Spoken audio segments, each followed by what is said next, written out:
Vous écoutez Après le vide, le podcast qui aborde les conséquences des violences sexistes et sexuelles sur nos vies. Je suis Romane, sophrologue spécialisée dans l'accompagnement des victimes de VSS, et je vous donne la parole sur ce podcast. Parce qu'il y a autant de vécus que de victimes, et que chaque histoire mérite d'être racontée et écoutée. Au fait, si tu souhaites soutenir gratuitement ce podcast, tu peux t'abonner sur ta plateforme d'écoute préférée et lui attribuer la note de 5 étoiles. Merci. Bonjour à toutes et à tous, j'espère que vous allez bien. Bienvenue dans ce nouvel épisode d'Après le vide. Aujourd'hui, je reçois Louise, qui a accepté de venir témoigner sur les conséquences traumatiques que la prostitution a eues sur elle. Louise souhaite briser les idées reçues. Non, la prostitution n'est pas réservée aux personnes issues de milieux défavorisés. Elle peut concerner n'importe qui, peu importe le contexte ou le parcours. Elle milite également contre l'utilisation du terme « travailleuse du sexe » qu'elle considère comme une tentative de rendre acceptable une réalité qui, selon elle, ne l'est pas.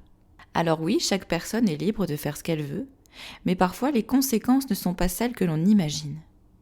Dans cet épisode, Louise partage son vécu, mais aussi son engagement pour la prévention et pour une prise de conscience collective. Je vous souhaite une bonne écoute. Bonjour Louise. Bonjour. Comment tu vas ? Ça va, merci. Et toi ? Ça va aussi, merci. Je suis contente de te recevoir aujourd'hui sur le podcast. Avant de commencer, est-ce que tu peux te présenter, s'il te plaît ? Oui, donc je m'appelle Louise, j'ai 28 ans. Je travaille dans la finance. Voilà, je suis une femme, somme toute, assez lambda. J'ai beaucoup de loisirs qui sont l'art, etc. J'aime les choses simples. Plus je grandis, plus j'aime les choses simples. Voilà comment je me décrirais un petit peu. Okay. Et je travaille dans le commerce. Très bien. En quoi c'était important pour toi de venir témoigner aujourd'hui ? C'est important pour moi d'être là ici, virtuellement. Parce Mais que, tu es là quand même. C'est vrai. Parce qu'en fait, il y a un thème dont on parle assez peu, qui est la prostitution, notamment la prostitution étudiante. Ouais. Quand elle est initialement, avec des grands guillemets, voulue. Et je trouve que c'est quelque chose qui est vraiment oublié, laissé pour compte, alors que je pense que ça a son importance. Ouais, c'est clair. Et moi, je me suis retrouvée sans témoignage, ou avec que des témoignages, du coup, qui allaient dans le sens de cette prostitution-là. Et en fait, je me suis auto-eue, ou je me suis fait avoir, je ne sais pas dans quel sens le dire. Mais je crois qu'il y a des sujets à soulever à ce niveau-là, et que j'aimerais qu'il n'y ait plus d'autres moi, en fait. Ou que s'il y en a, au moins qu'elles se sentent pas aussi seules que ce que je n'ai pu me sentir. Donc voilà. Merci. Oui, j'ai vu en parcourant du coup ton compte Instagram que tu étais finalement contre même l'emploi du terme travailleuse du sexe. Et j'ai trouvé justement que ce que tu disais, c'était vachement intéressant et hyper pertinent aussi par rapport à tout ça. Oui, effectivement, parce que moi aussi, en fait, au début, je considérais que c'était un travail. Bah oui. Et c'est d'ailleurs pour ça que je suis entrée dedans, c'est parce que je pensais sincèrement que c'était un travail.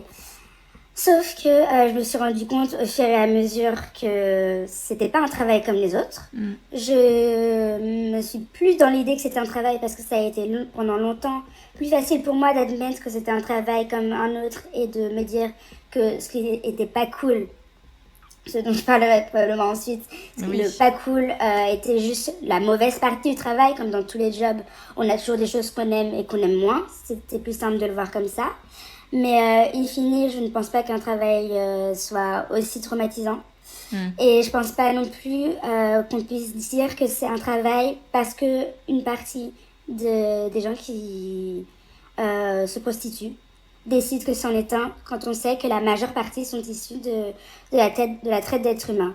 Autant moi j'ai la chance de me dire que ce n'a pas été mon cas, mais je sais que je ne suis pas représentative.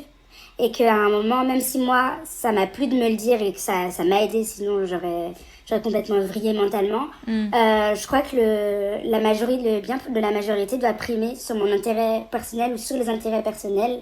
Et que appeler ça travail, c'est mettre dans la tête des gens que c'en est un. et les mots ont un sens. Et c'est par là que ça commence. Et si vraiment c'est un travail, si ça se démocratise, je pense que la société aura encore plus de problèmes à gérer. Et en fait, pour toutes les petites filles et pour toutes les femmes, j'ai pas envie que notre société banalise ça, en tout cas en France. Donc non, c'était pas un travail comme les autres. On n'est pas femme de ménage comme on se prostitue, ou on n'est pas banquier comme on se prostitue. Définitivement pas. Est-ce que du coup tu peux revenir s'il te plaît sur ce qui t'est arrivé, sur cette agression, parce que tu as du mal à mettre un autre terme dessus justement Effectivement, bah du coup je crois qu'aujourd'hui ça va être la première fois que je mets le mot viol sur cet événement-là. Donc dans le cadre de la prostitution, je suis allée chez un client. C'est un client que j'avais déjà vu. Ça se passait bien, si on peut dire que ça se passe bien. Il n'y avait pas de désir, mais les termes du contrat, entre guillemets, avaient toujours été respectés. Et ce client-là, un jour, me demande s'il est possible qu'on ait un rapport sexuel sans préservatif. Ce qu'il faut savoir, c'est que moi, d'emblée, à mes clients, je disais que ce n'était pas une option. Et que ça serait immuable. Donc, je lui explique cela. Il essaie de négocier en me disant que c'est un client de longue date, que je pourrais lui faire un geste commercial, que franchement, je suis pas cool, etc. Un bon petit chantage, une petite manipulation. Oui, elle a deux doigts de me demander une carte de fidélité, quoi. Grave. Donc, je lui dis que, en fait, non plus. Je ne suis pas les bonnes œuvres, en fait. Et ce qu'il faut savoir, c'est que ce client, en plus, n'était pas un client qui n'a pas d'argent. Okay. Clairement, il avait largement les moyens. Là, il voulait juste négocier. Et puis, quand bien même, dans tous les cas, c'est pas vraiment mon problème, dans la mesure où ils achètent quelqu'un. C'est voilà. Donc ensuite, il me demande si au moins je peux accepter la sodomie. Et je lui dis que non, là aussi avec lui, je lui avais dit non d'emblée. Et que c'était pas négociable non plus. Et du coup, là, il dit ok. Donc les choses se font, etc. On commence à se frotter l'un à l'autre et je sens qu'il essaie d'entrer son sexe. Et donc je lui dis écoute, non, ça va pas être possible. Et là, il m'attrape, il me plaque sur le lit, il continue à se frotter et il entre violemment du coup dans mon vagin. Donc là, je m'énerve. C'est la première fois que j'ai réussi à m'énerver d'ailleurs contre un client. Je m'énerve en lui disant non, mais vraiment, je veux pas de ça. Il me dit ah d'accord. Il lui fait mine de mettre un préservatif et en fait, il re-rentre et après, il me sodomise directement. Quelle horreur. Et clairement, j'ai eu une douleur à ce moment-là. J'ai jamais ressenti un mal pareil. Vraiment, là, c'était... Autant des fois, avec certains clients, j'ai eu une douleur un petit peu mentale. C'était compliqué, mais j'arrivais à déconnecter. Là, ça a été une douleur physique extrêmement, extrêmement puissante. T'as la violence de l'acte, la violence aussi, parce que tu t'y attends pas du tout. Enfin, tout est violent à ce moment-là. C'est un choc terrible, quoi. Exactement. Et à la fois, je me souviens à ce moment-là me dire, en fait, je suis là, c'est mon client, je peux rien faire. Dans tous les cas, je suis plaquée contre le lit, il est beaucoup plus grand que moi. Que veux-tu faire? Et puis de toute façon, qu'est-ce que tu veux, quoi? T'es là, et tu l'as bien cherché, tu l'as bien voulu, en fait. C'est ton taf, donc maintenant accepte. Et après, ça a duré franchement pendant 2 ou 3 secondes. J'ai complètement déconnecté.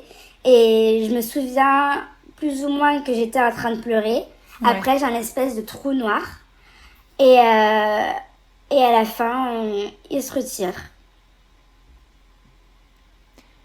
Et il dit rien, il se passe rien après ça. Pour lui, c'est normal, c'est tranquille. Pour lui, c'est normal. Okay. Et il me dit quand même si t'as pas l'air au top. Mais le culot, pardon. J'ai dit non, en même temps, c'est pas trop ce qu'on avait décidé. C'est pas ce sur quoi on s'est accordé, etc. Et il me dit, oui, mais bon, tu sais, moi je pensais que c'était un jeu pour toi, que quand tu disais non, bah c'était un petit peu pour jouer, quoi. Bah, je Le lui dis fameux non. cliché que la femme dirait non pour faire un peu attendre les mecs, les faire patienter et machin, et pas du tout. Non, c'est non, ça veut pas dire autre chose que non, j'ai pas envie, quoi. Non, t'as pas le droit de faire ça. Exactement, d'autant plus que là, étant dans un cadre prostitutionnel, enfin, le non c'est non, sinon, si un non veut dire oui, avec des grands guillemets, ça aurait voulu dire que je lui aurais fait payer plus, à la limite. Ouais, ouais. Quitte à, quitte à vouloir interpréter mon non pour un oui, dans la mesure où je le fais payer pour une prestation. Si Oui, bah j'avais oui, dit bien non sûr. au début et que j'avais décidé de changer d'avis pour un oui, je lui aurais dit d'accord, mais dans ce cas-là, tu payes. C'est Donc pas dans là, le d'une part, contrat, entre guillemets. Enfin, c'est exactement. pas. Ouais, ok. Donc là, d'une part, il nie mon nom et en plus, il occulte totalement le fait que à la base, il me paye pour que je sois là. Hmm. Je n'ai déjà pas envie et il le sait très bien parce que sinon il ne me payerait pas. Ouais. Enfin, je ne pense pas que je fasse stupide, il sait très bien. Donc, à la fois, il me viole et en plus, si vraiment on veut rentrer dans l'aspect capitaliste de la chose, il me vole. Oui. Non, bah ouais, clairement, ouais. D'accord. Donc, voilà, je me souviens de ça. Après, j'ai pris vraiment un espèce de simulacre de douche, histoire de pouvoir remettre mes vêtements Hmm. bon an, mal an. Et après, il m'a demandé si je voulais pas boire un verre. J'étais, bah non, non. Non, non, je ne veux pas boire de verre avec toi, en fait. Ouais, Et bah je suis tu m'étonnes. partie, et après, c'était donc à Paris. Et j'ai erré. Genre, j'ai marché un peu sans bus, les yeux dans le vague. Hmm. Je me souviens qu'il faisait nuit et j'ai mis mes lunettes de soleil parce que du coup mes yeux partaient complètement dans tous les sens. Ouais, t'étais encore sous le choc physiquement, psychologiquement aussi. Oui, et j'avais mal. Vraiment, j'avais mal et puis je savais pas trop ce qui m'était arrivé. Je me suis dit, bah... Ouais, D'un j'allais te côté, je me poser la disais, c'est question. pas... C'est pas du tout quelque chose que t'as conscientisé tout de suite. Enfin, tu t'es dit, genre, il a pas respecté mon nom.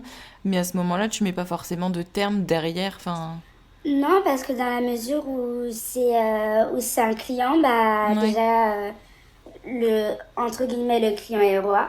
Bon, Ouais, non, d'accord. le client n'est pas roi, quelle que soit l'industrie, Ouais, mais c'est clair. voilà. Mais c'était un client, donc bah, je me suis dit que bah, c'était le jeu.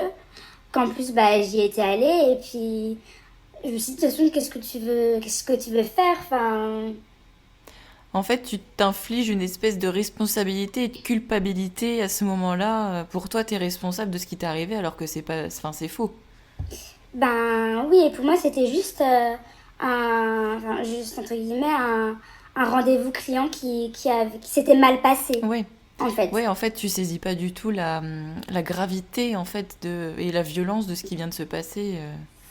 Tout à fait, je me rends pas compte que, bah, qu'en fait, il vient de me violer, que j'ai mal, et que je vais faire des cauchemars, du coup, par la suite de cela, et que, bah, en fait, voilà quoi. Au point que c'est un client que je suis allée revoir après plusieurs fois, Ouais. en fait, malgré tout. Mais il a pas recommencé. Mais je suis quand même allée le revoir comme si de rien n'était parce que je me rendais tellement pas compte de la chose que bah, pour moi c'était comme j'aurais eu une mauvaise journée de travail quoi. Ouais, ouais, je comprends le. Et je me souviens, je rentrais des cours parce que du coup j'étais étudiante. Ouais. Je rentrais des cours, enfin du coup avec mes lunettes de soleil à 19h en plein hiver, mon ordinateur des cours sous le bras et hop après je rentre chez moi et j'essaye de faire mes cours enfin de faire mes devoirs pour mon master, pour mes cours du lendemain. Ouais, en fait, c'est comme si tu avais complètement deux identités différentes et que tu devais dissocier.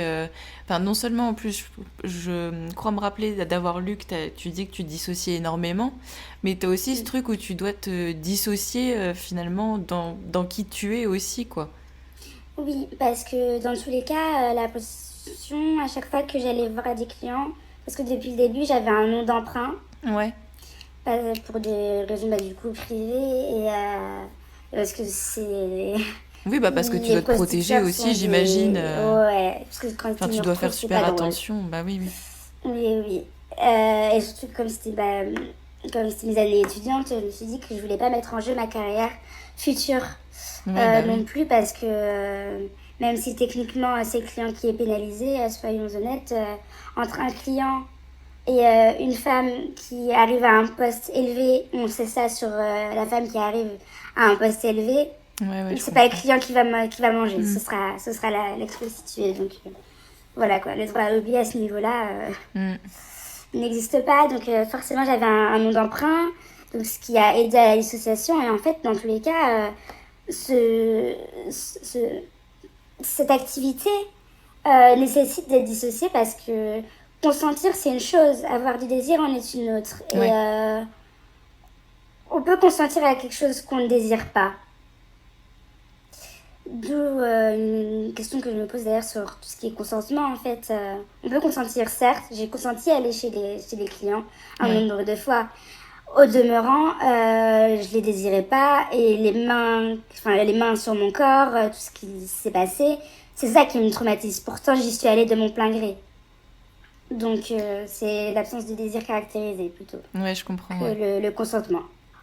Sauf dans ce cas-là où là, clairement, j'avais pas consenti pour une pénétration sans préservatif. Mais bon. Oui, t'as pas consenti, t'as dit clairement non. Et puis de toute façon, il y a aussi des fois où même si on dit pas non verbalement, le corps montre bien que c'est un non. Il n'y a pas que le consentement oral qui compte aussi. Exactement.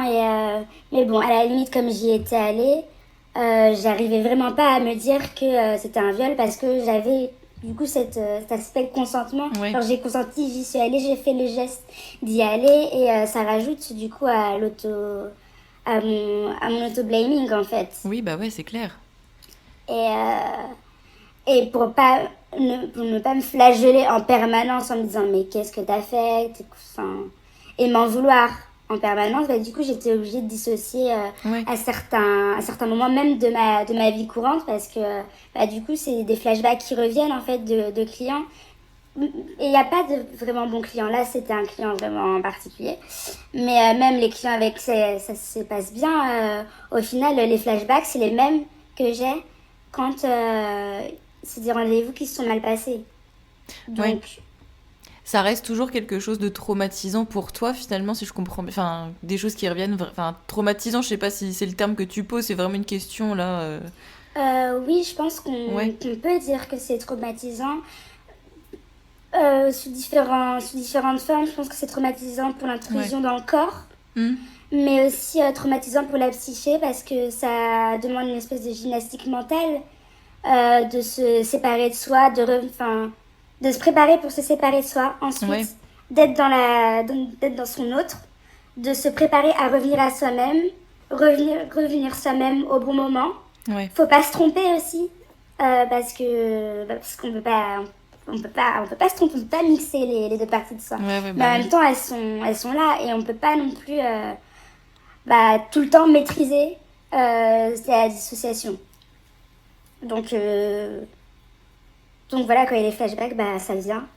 Et des fois, je dissocie, moins maintenant, mais je dissocie, on dirait que j'ai vu un fantôme. Bon, on apprend à le gérer. Mais ça, quand je cherchais des informations sur la prostitution et que je suis tombée sur des contenus pro-prostitution, personne m'en avait jamais parlé. Enfin, personne n'en parle jamais. Ouais. En fait. Et je dis pas que j'ai passé que des mauvais moments. Du coup, tu retrouves pas forcément de témoignages qui ressemblent au tien, entre guillemets. Enfin, je veux dire, tu trouves pas quelque chose qui pourrait justement t'aider, quelqu'un qui aurait le même vécu que toi et qui... dans lequel tu aurais pu te retrouver plutôt dans ce sens-là, c'est ça ? En fait, justement, maintenant, il y en a un petit peu plus que par rapport à quand j'ai commencé. J'avais 18 ans à l'époque, donc vu que ça fait 10 ans. Il y a plus de contenu, maintenant on en trouve, la parole se libère un petit peu. Mais pour les mêmes raisons que moi, en fait, c'est que si on arrive à libérer notre parole, c'est aussi prendre des risques. Le faire à visage découvert, c'est compliqué. Ça remet beaucoup de choses en jeu. Et ce que je me demande aussi, c'est à quel point je serais capable de mettre ma future carrière en tant que jeune femme, ma future vie, en jeu pour témoigner à ce niveau-là. Et je crois que c'est compliqué un petit peu pour tout le monde. puisque du coup ça remet beaucoup de choses en jeu et pour être totalement honnête, moi je faisais ça pendant mes études pour arriver à un certain niveau d'études que j'ai atteint maintenant. C'est pas pour tout balancer en Bah oui, l'air en fait. pour tout perdre, entre guillemets, après, parce que tu vas t'exposer, et ouais, mais je comprends. Exactement, j'ai trop à perdre et j'ai fait du coup tout ce que je vois ça comme un sacrifice en fait que j'ai fait Ouais. pour pour ma vie future et maintenant que j'y suis de ma vie future, je peux pas me permettre de tout balancer. Bah, puis c'est compréhensible. Néanmoins, je me dis quand même que quitte à avoir souffert, et je pense que j'en ai encore pour des années de thérapie, soyons honnêtes, autant que ça serve un petit peu. T'as encore des flashbacks aujourd'hui Alors, pas que de cet épisode-là, mais de tous les autres qui ont pu t'arriver. Tu vis encore avec les conséquences, du moins, ouais. Oh oui, Ouais. oui. Je pense clairement que si j'étais pas sous médicaments depuis l'arrêt et depuis ma sortie du déni, pas de la dissociation totalement, mais en tout cas du déni dans lequel j'étais, je pense que si j'avais pas de médicaments, je me serais suicidée. Parce que quand tout revient d'un coup, clairement, surtout que ça a quand même duré des années, enfin j'ai fait 9 ans d'études. Enfin, 8 ans d'études, ça fait du coup 8 ans de prostitution. Quand tout revient d'un coup, puisque c'était occulté, clairement, moi j'avais vraiment, c'est un peu trash ce que je vais dire, mais j'avais envie de me jeter sous un train. Oui. C'est compliqué. Donc maintenant, j'arrive à les traiter à peu près à les gérer à peu près depuis 2 ans, mais c'est quand même pas quelque chose que j'arrive à maîtriser totalement. Et le problème, c'est qu'on peut pas fuir son propre esprit, donc je suis obligée de dealer avec. Ouais. Et du coup, la sortie du déni, elle s'est fait quand t'as arrêté tes études, quand t'as arrêté la prostitution aussi, ou est-ce qu'il y a eu quelque chose qui s'est passé et qui t'a fait justement sortir de ce déni ? Si tu veux pas en parler, on n'en parle pas. Hein. Je te pose des questions, mais t'es pas obligée de répondre. Je préfère préciser quand même. Non, je réfléchis. En fait, j'ai sorti du déni à partir du moment où j'ai arrêté de prendre de la drogue. Parce que du coup, pour supporter tout ça, entre les verres avec les clients, les soirées, parce que j'ai participé aussi à des soirées assez particulières à Paris, avec beaucoup d'alcool, beaucoup de drogue, et c'était, voilà. Mais c'était des conduites que t'adoptais pour tenir, entre guillemets, pour affronter les choses finalement. À la fois, oui. Au début, c'était récréatif. Ouais, d'accord. Pendant les rendez-vous avec les clients, parce que c'est vrai que d'usage, surtout en France, un petit verre de vin, histoire de faire l'icebreaker, etc. Voilà. Sauf que un verre de vin, quand on se transforme en 2, puis 4, puis 5, et qu'à la fin en 1 heure, on en a bu 10. Bon, clairement, c'était plus l'icebreaker.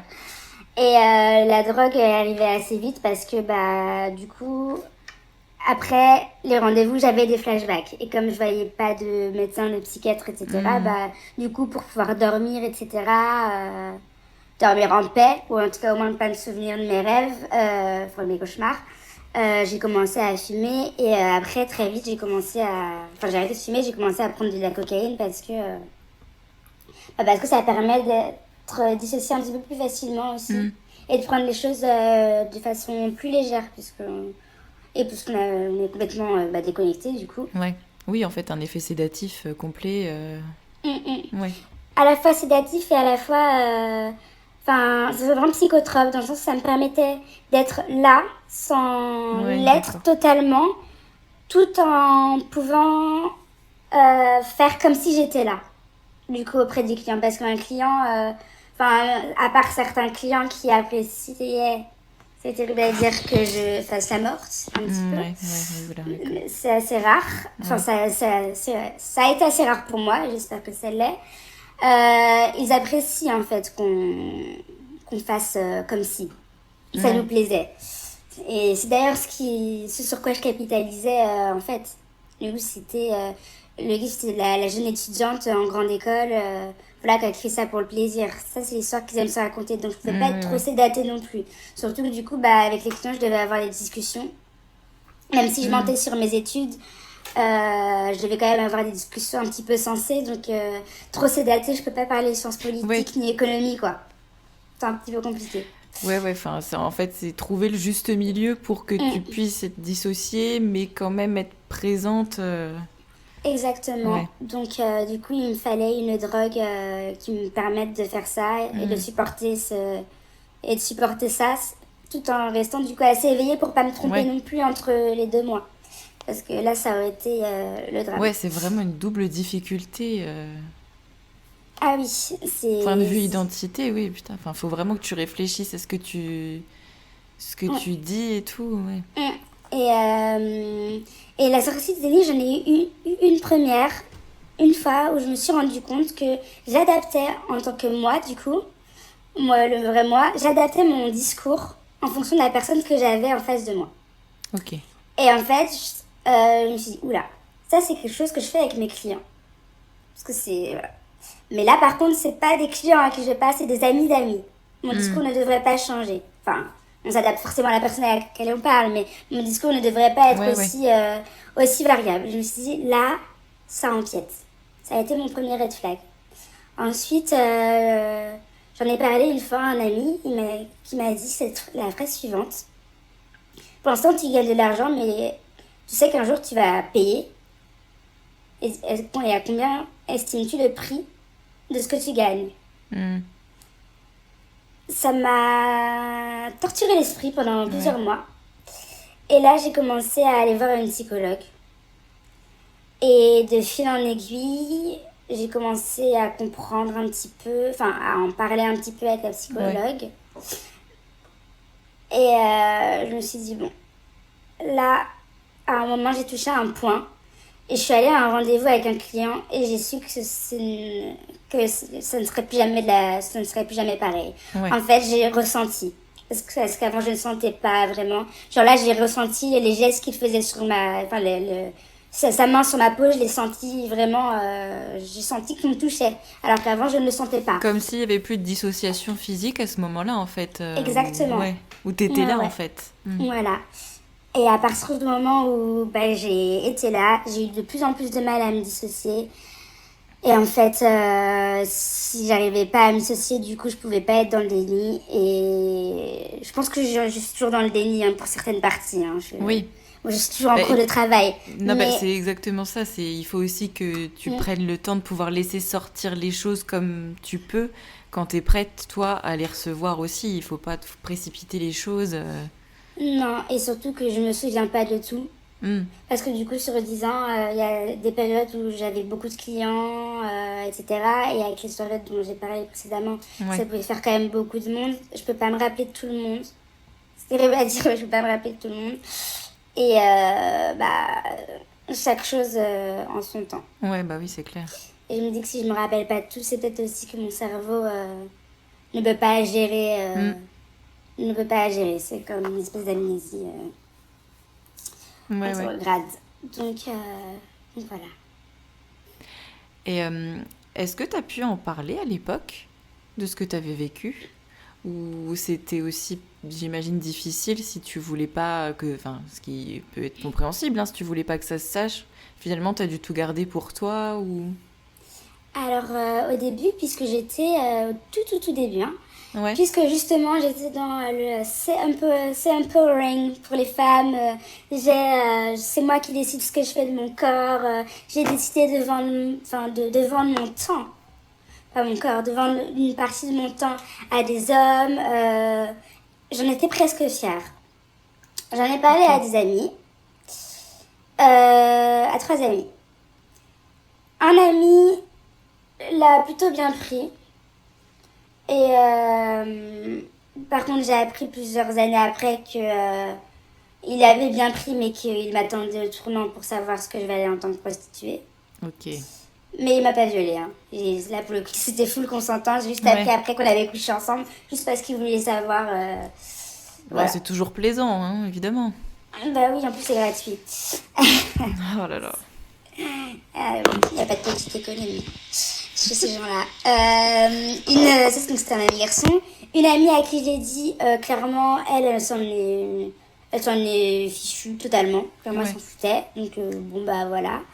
Et une autre amie qui a totalement idolâtré la chose. Ok. Et bah, au début, ça allait quand elle était.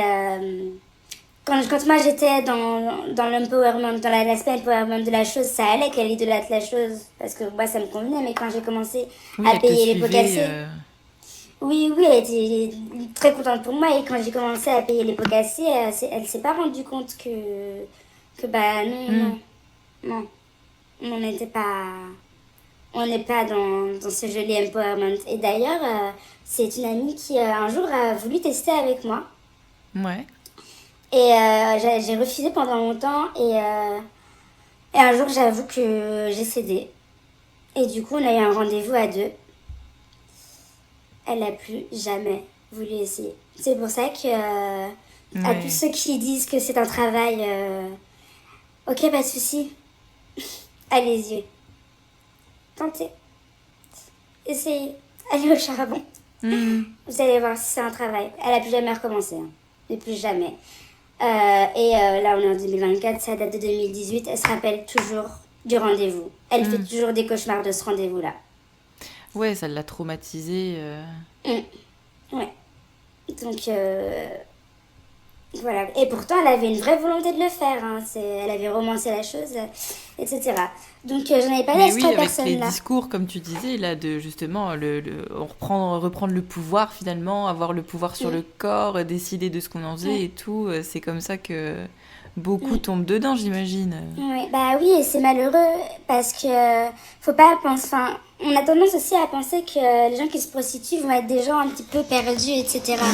Mais pas que je n'étais pas perdue, en tout cas, personne pourrait. Peut-être que je l'étais un petit peu, mais je viens pas d'une famille où il n'y a pas de cadre. Je viens pas d'une famille où on est dans la précarité. Genre, ça, Oui, j'étais c'est étudiante. finalement les À... clichés qu'on entend Mm. souvent quand on parle de prostitution, ouais. Certes, j'étais étudiante avec un budget d'étudiant, mais mon loyer était payé. Mes parents me donnaient de l'argent Oui. pour vivre un petit peu. Genre, la prostitution m'a clairement servi à dépenser de l'argent sans compter. Parce que je suis dépensière, certes, Oui. mais faut pas penser que c'est l'apanage des gens qui n'ont pas de culture ou qui sortent de nulle part. Non, ça peut être chacun de nous, ça peut être nous. Ouais, ouais. Nos sœurs, nos cousines, peu importe l'éducation qu'on leur donne en fait. Donc on peut tous se faire avoir là-dessus. D'où l'importance du vocabulaire et du mot travail. Ce n'est pas un travail. Hmm. C'est c'est bien autre chose. Donc voilà, et après j'en ai parlé à d'autres amis. Donc l'ami qui m'a dit que j'allais un jour payer plus cher que ce que j'allais gagner. Et c'est à peu près tout. J'avais essayé d'en parler à des psychologues, à un psychiatre notamment. Deux psychiatres. Ouais. Ça s'est très mal passé. Le premier qui m'a répondu qu'il ne comprenait pas pourquoi les gens pouvaient payer pour ça. Le Ok. ça me désignant. C'est clair, ok, d'accord. Et l'autre, je lui parlais d'un événement assez traumatique où plusieurs personnes étaient entrées, etc. Et elle m'a regardé dans les yeux en me disant « Mais pourquoi vous n'avez pas fermé la porte ?» Je dis « Bon, ok, super. » Ouais, finalement, tu t'es retrouvée encore plus isolée, avec tes traumas et tes trucs à gérer, et Ouais. finalement avec aucun soutien, aucune aide extérieure. Effectivement. Et pour Deux donner une personnes qui étaient timeline... censées t'aider Exactement. Et dans pour ce donner une métier. timeline, les trois amis à qui j'en avais parlé au début, donc c'était vraiment genre en 2014-2015, le premier psychiatre, pardon, que j'ai vu, après les trois amis, j'en aurais plus jamais reparlé. Hein. Ça a été en 2017, mi-2017, donc entre-temps, j'en ai plus jamais parlé à personne. Et après, le psychiatre, ça a été début 2019. Ouais. Entre-temps, j'en ai repu reparler. Et la psychologue que je vois, à qui j'en parle du coup maintenant, date de 2020. Donc, du coup, entre tout ça, il y a eu des grandes périodes de solitude. Et en fait, c'est vraiment la solitude où on sait qu'on est entouré, mais on est au final très seul. Ouais, c'est ce que t'as ressenti à ce moment-là. Oui. Et dès que je cherchais du coup du côté des contenus féministes, bah, je me retrouvais pas parce que je trouvais des gens qui disaient que c'était leur job et qui militaient pour. Et en fait, bah non quoi. Non. Ou des gens qui étaient sugar baby et j'ai essayé ça aussi et c'est pas non plus un job étudiant. C'est l'arnaque du siècle. Donc voilà. Ouais. Oui, finalement, il y a eu vraiment un gros laps de temps de solitude, où tu t'es retrouvée finalement seule face à toi-même avec ta dissociation, les flashbacks traumatiques, etc. Mais du coup, la majeure partie du temps que j'ai passé à être seule avec ces pensées-là, c'est du temps que j'ai passé droguée. Enfin, droguée. J'arrivais quand même à suivre mes études. Hein, voilà. J'arrivais quand même à vivre ma vie à côté, mais je l'ai passé du coup seule, mais sous substance parce que à ne pas en parler et à le vivre, s'il n'y a pas un moment de déconnexion, enfin, Ouais, bah oui. c'est invivable. Et c'est aussi dans ce sens-là que je comprends que bah, les femmes qui se prostituent, parfois militent pour le fait que c'est un travail, c'est qu'à partir du moment où on se rend compte que ça n'en est pas un, c'est le début de la fin. En fait. Et même des fois, j'avoue que je me dis que j'aurais préféré l'ignorer toute ma vie hein, et rester dans le déni. Hein, ça aurait été vachement plus simple. Clairement. Mais bon. Ça aurait été plus facile, entre guillemets, de process avec ça, avec ce vécu. Ah, mais tout à fait. Moi, je me poserais pas de questions. Je me dirais toujours, oh, bah, c'était une partie du travail, c'était juste pas cool. Et hop, j'aurais mis la poussière sous le tapis. Et ça m'aurait. Pouvoir faire ça me simplifierait la vie. Le problème, c'est bon, une fois qu'on sait quelque chose, on ne peut pas ne plus le savoir, ne pas savoir. Bah oui. Ouais, c'est la violence de la réalité. Quoi. Une fois que t'as remis tes lunettes, tu peux plus voir sans, quoi. Exactement. Et du coup, c'est là que ça devient problématique. Et encore, j'ai la chance de ne pas avoir été trafiquée. Enfin, pas vraiment. Du coup, aujourd'hui, tu es suivie par des psychiatres qui sont plus à l'écoute que ceux que tu avais pu consulter. Oui. Tu peux être aidée, enfin. Pas trop difficile de mieux faire. Donc oui, j'ai une très bonne psychologue et j'ai un psychiatre avec qui je n'ai pas tout expliqué. Je lui ai expliqué dans les grandes largeurs parce que clairement, moi, il me faut une solution qui me permette de vivre une vie normale. Même si la vie que j'ai menée avant impacte ma vie professionnelle actuelle sur certains aspects, il faut quand même que je continue de vivre. Donc je vois un psychiatre qui me donne des médicaments et une psychologue avec qui j'essaye de mettre des mots sur les choses et d'analyser en fait. Ce qui me permet du coup de te parler aujourd'hui, c'est tout le travail que j'ai fait sur ces derniers mois et ces dernières années. Sinon je n'aurais pas pu... sinon ça n'aurait pas été possible. Bah, je suis très heureuse que tu me parles aujourd'hui, en tout cas. Avec plaisir. Et ton podcast m'a aidée, donc du coup, j'arrivais à me retrouver, parce qu'il y a aussi quelque chose qu'on ne nous dit pas, c'est l'après. Et du coup, j'étais bien contente de trouver ton podcast pour savoir qu'il y avait une vie après.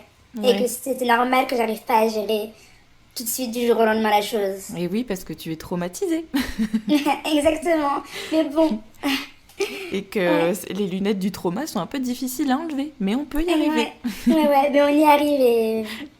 Mais bon, il n'y a qu'un podcast qui vraiment... Enfin, il y a très peu de témoignages là-dessus, en fait, en France, en tout cas.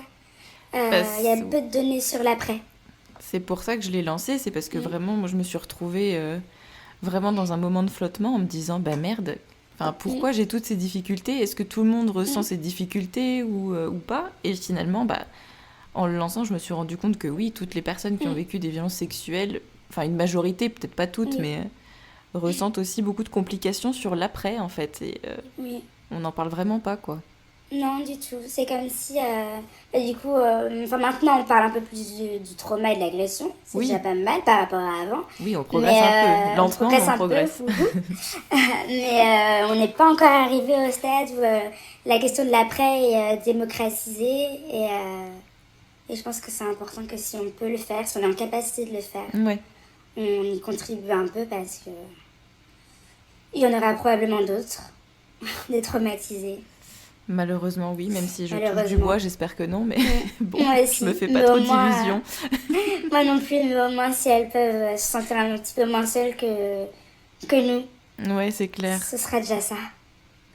Bah, du coup, toujours dans le cadre des relations forcées, l'aspect sugar dating, Ouais, c'est quelque chose qui est très sous-estimé en France et qui a pignon sur rue en Amérique du Nord.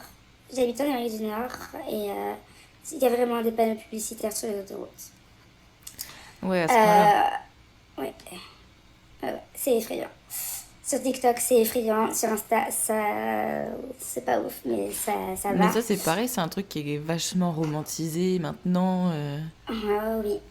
Sauf qu'en fait, au-delà de l'aspect du coup prostitutionnel, parce que c'est de la prostitution, le sugar dating inclut en plus un lien, un espèce de lien relationnel avec cette personne. Ouais, Et en plus de l'aspect prostitutionnel et de la transaction, du coup, il y a une espèce d'emprise mentale qui se fait très rapidement.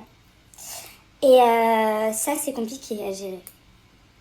Parce que du coup, le sugar daddy est un client, comme un autre, donc il fait des choses de client, ouais. avec un esprit de client. Sauf que, à la fois, il nous met plus ou moins dans la tête, on a plus ou moins en tête, mais il ne nous met pas nécessairement, mais on a plus ou moins en tête que puisque c'est une relation de sugar daddy à sugar baby, on a une relation privilégiée. Ouais, ok. C'est faux. C'est faux. Ça ne change rien, en fait. C'est la même chose. Et avec cette relation privilégiée, entre guillemets, et plus proche, plus intimiste, en fait, qu'avec des clients comme ceux que j'ai pu avoir en enchaînant, par exemple, dans des soirées. Et du coup, on peut développer un sentiment assez particulier. À la fois, on sait que cette personne lui fait du mal. En l'occurrence, moi, mon sugar daddy, un de eux était un maître SM. Donc, autant vous dire que là, il faisait du mal physiquement. Mais que aussi, il y avait une emprise mentale dont j'ai réussi à me détacher à peu près il y a 2 mois. Et encore, franchement, je suis pas sûre que ce soit totalement fini, alors que je le vois plus depuis 2 ans. Frais, on va dire, encore présent en toi, ouais. Oui. Et du coup, je ne m'attendais pas du tout à ça en partant dans du sugar dating. Je pensais plutôt que ça allait être l'échange de bons procédés plus calme que enchaîner des clients ou voir des clients différents, du moins. Et en fait, il s'avère que c'est pire. Ouais. Du coup. Ouais. Parce qu'on s'entend bien, entre guillemets, avec lui, on n'est plus que la Parce qu'il y a une sorte de relation complètement différente, en fait, ouais, de la prostitution. Ouais. Exactement. Sauf que, in fine, le sugar daddy, il nous paye pour avoir du sexe. Hein. Donc, même si la relation est différente, oui, le fond est le même, en fait. Le fond est exactement le même, c'est juste que, bon... Que c'est romantisé, finalement, c'est ce que tu disais depuis tout à l'heure. Exactement, ouais. Et que lui aussi, il romantise encore plus, quoi. Donc... Et c'est là que peuvent se passer, du coup, des atrocités dont on se rend pas compte, puisque c'est romantisé et que c'est comme un lien spécial. On est encore plus à la merci, en fait, de la personne. Mais on s'en rend pas compte puisque... en tout cas, pour ma part, je ne m'en rendais pas compte. Je ne vais pas non plus faire de généralité, mais pour ma part, je ne me rendais pas compte puisque j'avais l'impression d'être avec mon sugar daddy pas comme avec un client. Donc, j'acceptais parce que c'était contextuel, où on avait une meilleure relation. Alors que... Non. Et puis ce qu'ils te demandent de faire, c'est dans un contrat en fait que tu dois remplir finalement, c'est ça, dans cette espèce de relation qui se met en place.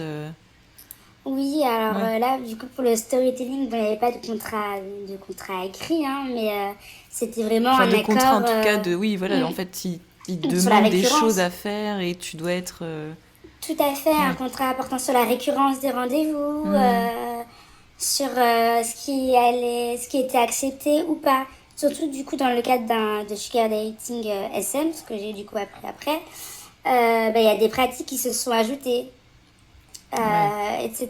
Et du coup, soit on perd le sugar daddy qui, malgré tout, fait en sorte qu'on vive bien de façon... Enfin, qu'on vive bien, donc on perd ma principale source de revenus.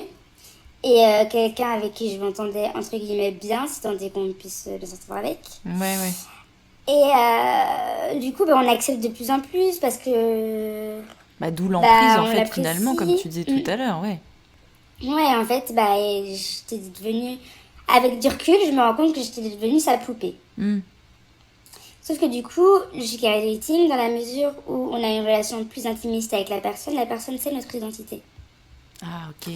Parce que pour, par exemple, réserver des voyages, des billets de train, etc., il fallait bien que je donne ma vraie identité. Ok. Parce que j'avais quand même pas non plus payé pour aller me faire prendre par les pieds dans un donjon. Ne soyons pas fous non plus. J'y allais pas, voilà.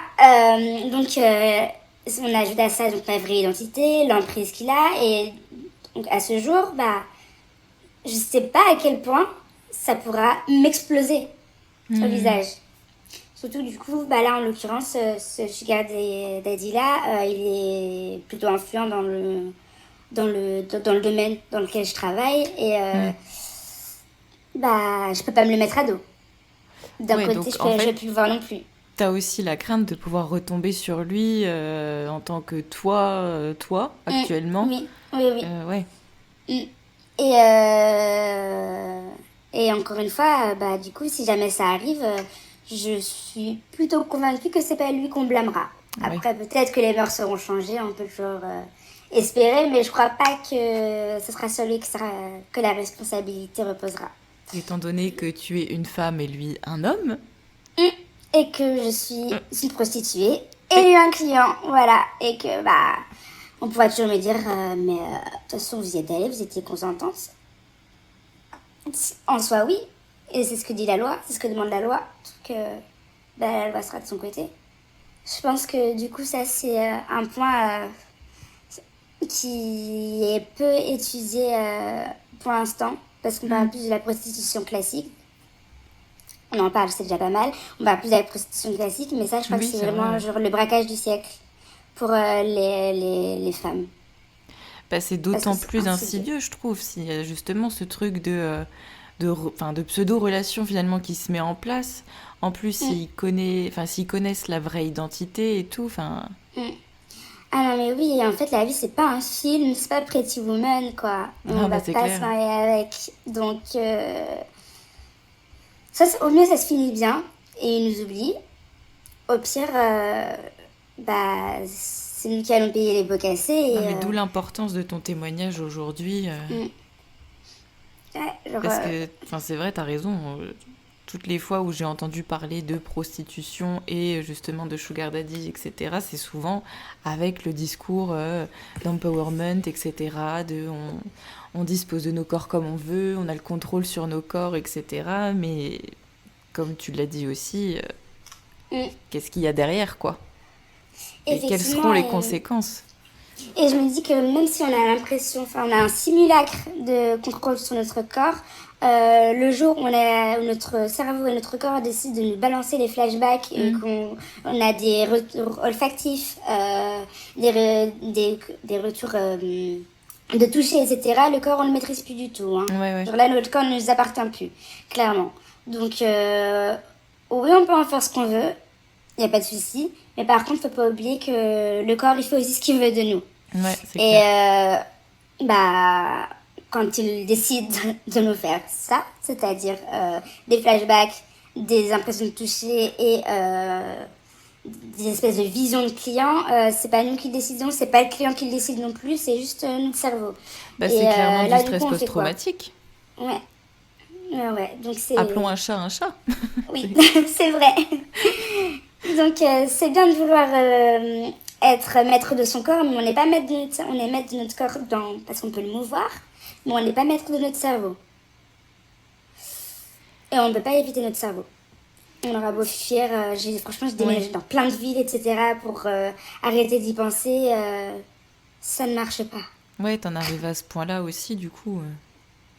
Ah oui, du coup, déjà pour mes études, ça m'arrangeait bien de partir, puis pour le travail, etc. Non, ça ne marche pas. On ne peut pas se fuir soi-même.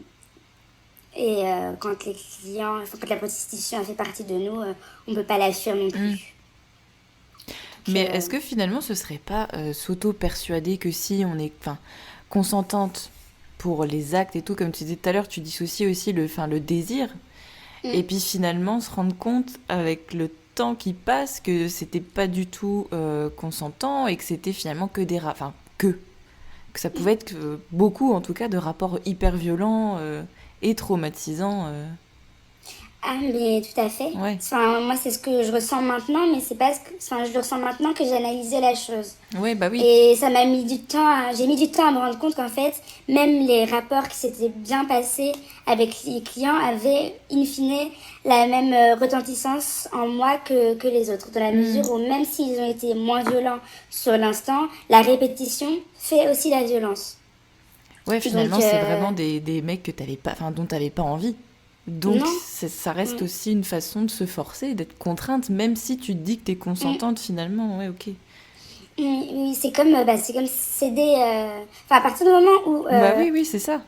C'est comme céder ou c'est. Enfin, en fait, c'est céder. C'est parce qu'il m'offre de l'argent qu'on a ce rapport-là. Sinon, il n'aurait pas du tout de. Sinon, le rapport n'aurait pas eu lieu. Donc, à un moment, si le rapport n'a pas eu lieu, hormis s'il y a soit du forcing physique, soit quelqu'un nous a à l'usure, donc on cède.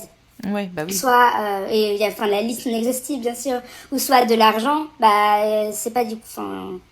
Ouais. C'est pas un consentement libre et éclairé en tout cas. C'est un consentement pas libre et éclairé. Donc, c'est ça, c'est vraiment contraint finalement parce que pas d'autre choix et que c'est acté entre guillemets. Oui. Donc, et aussi, en fait, au bout d'un moment, quand on commence la prostitution, le premier rendez-vous, c'est un peu bizarre. Et une fois, 2 fois, 3 fois, et en fait, à un moment, je me suis rendu compte que c'était devenu mon quotidien et on se rend à un moment foutu pour foutu. Hein. Enfin, il y a des fois, je me disais, en fait, je suis cassée, quoi. Genre, c'est trop tard, dans tous les cas. Je suis cassée, je gagne de l'argent comme ça. En vrai, ça me permet de vivre une vie étudiante pas trop mauvaise. Parce que ça me permettait d'avoir des loisirs et de loisirs que je pouvais faire parce que j'étais sous drogue. Hein. Ouais. N'oublions pas cela. Ce que j'aurais pas pu faire quand même en ayant mon cerveau non modifié chimiquement. Voilà quoi. Donc c'est épineux. Ça a eu un impact sur ton estime de toi, de comment tu t'es vue, enfin tu te voyais En fait, je sais pas, c'est un peu une question que je me pose. Ouais. C'est un peu comme l'œuf ou la poule. Est-ce que j'ai fait ça parce que j'avais une basse estime de moi et ça a renforcé la basse estime de moi? Ou est-ce que j'avais une estime de moi pas ouf parce que je pense sincèrement que pour le faire, il faut déjà pas beaucoup s'aimer. Et que du coup, ça a vraiment cassé mon estime de moi. Je sais pas qui de l'un ou de l'autre a précédé. Bien que je pense que de base, l'estime de soi n'était pas très haute. Je ne sais pas si l'un a empiré l'autre ou pas. En tout cas, ce qui est sûr, c'est que j'ai, pendant certains moments, pensé que j'arriverais à rien faire d'autre et que, franchement, quitte à n'être utile qu'à ça, autant arrêter les études. Bon, je suis bien contente de ne pas l'avoir fait. Ouais. Mais...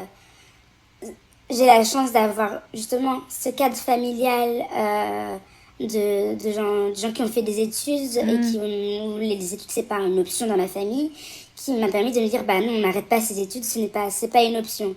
Par contre, sans ça, peut-être que j'aurais arrêté. Et du coup, on est encore plus bloqué.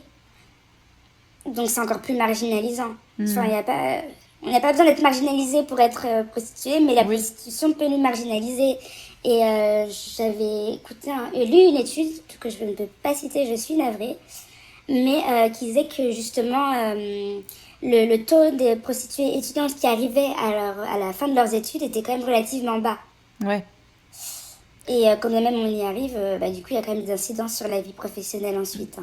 Hein. Comment tu vas aujourd'hui ? Même si tu nous l'as un peu confié tout au long de l'épisode, mais...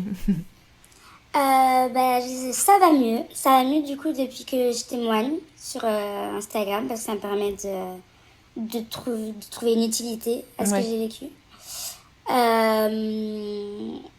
Ça va mieux aussi parce que je suis sous médication, de moins en moins, mais quand même ça m'est utile.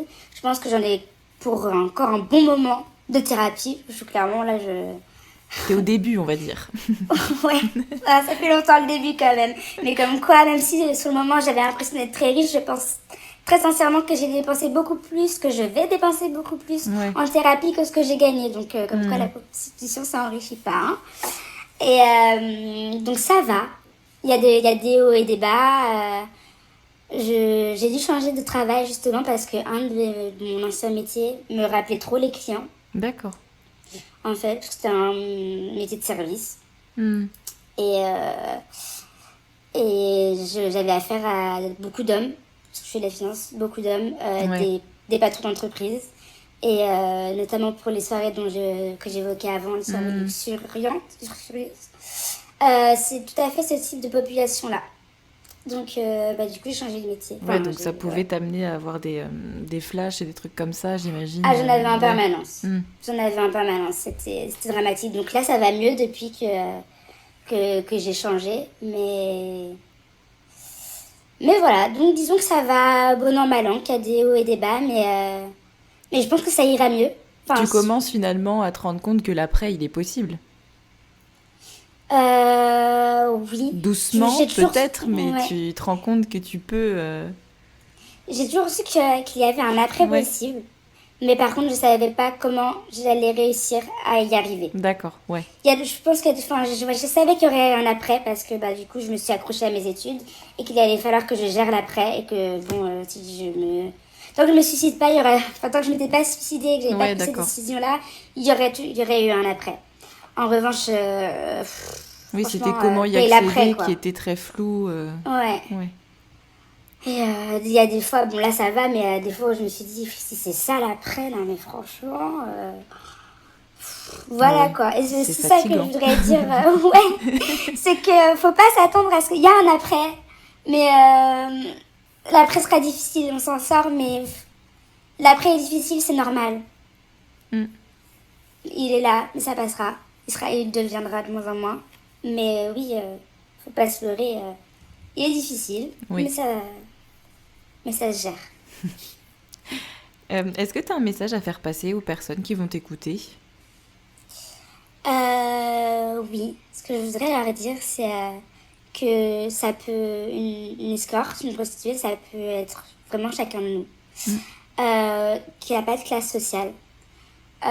Qu'il n'y a pas de minimum intellectuel ni de maximum intellectuel. Et que justement la romantisation a un rôle très fort à jouer, joue un rôle très fort dedans. Qu'on peut pas empêcher non plus les gens de faire ce qu'ils ont décidé de faire, mais qu'il faut aussi mettre en perspective dans ces cas-là le principe de réalité, qui est que même si on fait ce qu'on veut de notre corps fait aussi ce qu'il veut de nous. Et aussi, ça c'est le côté moins sympa, les clients, c'est peut-être notre voisin, peut-être la personne qu'on croise dans la rue, peut-être notre oncle, peut-être notre personne, n'importe qui. Donc, il n'y a pas que dans le procès Bellico c'est clair. Que c'est monsieur et madame tout le monde. Chez les prostituées aussi, c'est monsieur et madame tout le monde, et c'est tous les âges. Et quand je dis tous les âges, c'est vraiment tous les âges. Hein. Ok. Voilà. Ah oui, et si dernier message, je pense vraiment que l'assistance sexuelle pour les personnes en situation de handicap, c'est un sujet qu'il va falloir ouvrir, mais que ça reste de la prostitution. Voilà. Tu veux développer ou...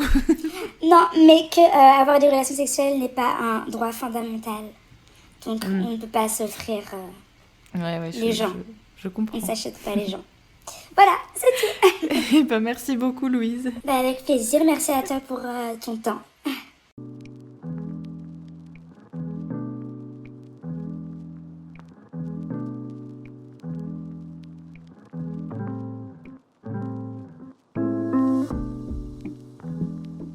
Encore un grand merci à toi Louise pour t'être confiée au micro du podcast, pour la confiance que tu m'as accordée tout au long de la préparation et de l'enregistrement de cet épisode.